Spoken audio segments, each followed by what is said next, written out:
शाम की नम आवाज में बिखरे हुए हरफे आखिर को समझने में मुझे हमेशा देर लगती रही है।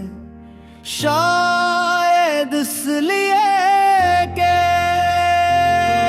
हर शाम की नमी अपने अंदर किसी ना किसी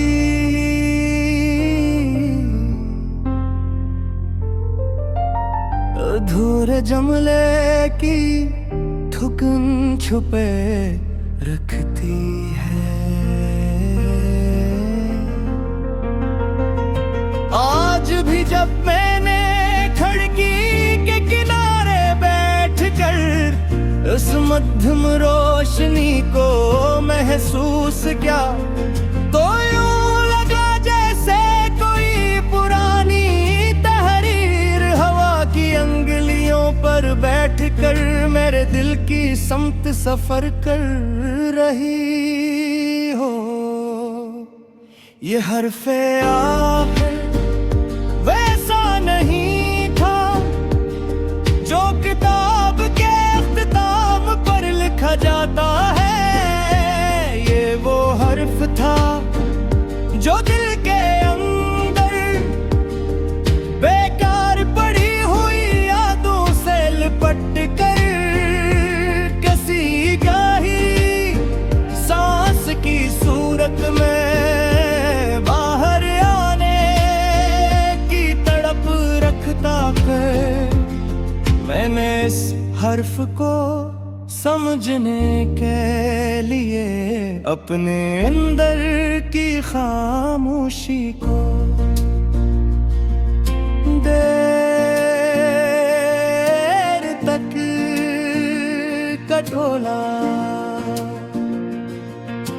शाम की ठंडी नमी दीवारों पर इतरती गई और हर दीवार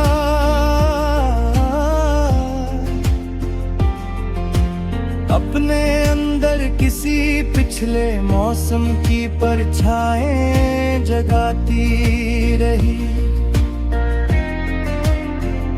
मैं इन परछाओं के दरमियान अपने कदमों की बेतरकीबी छिपाता रहा।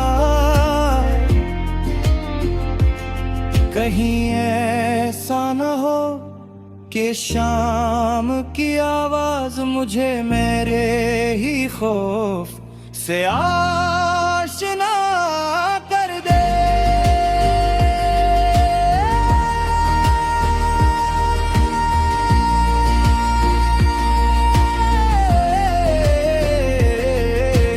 जब मैंने खिड़की से बाहर झांका तो बर्फ जैसी हवा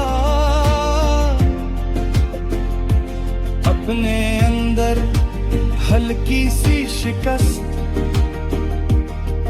बिछाए हुए थी।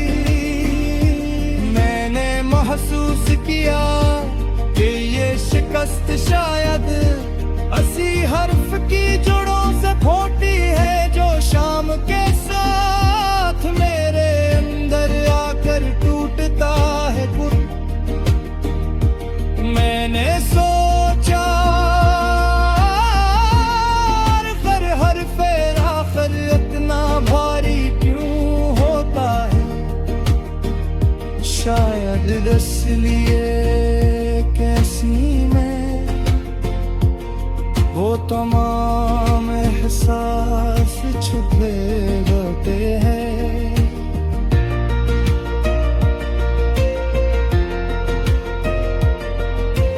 जिन्हें हम जीने की जल्दी में अपने दिल के नहा खानों में छपा देते हैं। और फिर शाम जब आती है तो नमी की सूरत में वो सारे एहसास हमारी सांसों को अपनी गिरफ्त में ले लेते हैं। ये हर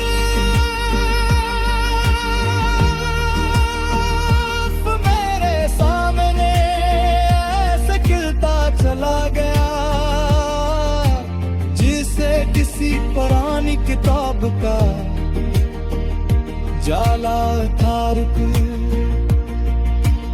इसकी रोशनाई दोबारा नरम होने लगे। मैंने महसूस किया कि इस हर्फ के अंदर किसी नामालूम वादे की ठंडक थी,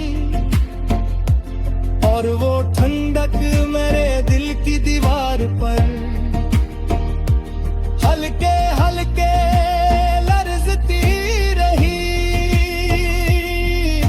शाम की नमी जब गहरी हुई तो मैंने उस हर्फ को अपनी पलकों के नजदीक लाया। वो हर्फ खामोश था मगर इसकी खामोशी मेरे दिल पर कसी भुबुली हुई दस्तक की तरह बार बार महसूस होती रही। मैंने सोचा अगर मैं इस हर्फ को आखिरी ना समझूं तो क्या ये नया आगाज बन जाएगा। मगर शाम की आदत हमेशा यही रही है, जो लफ्ज भी इसमें जन्म ले वो कहीं न कहीं अधूरा रह जाता है। रात ने जब आसमान पर अंधेरा फैलाया तो मैंने उस हर्फ आखिर के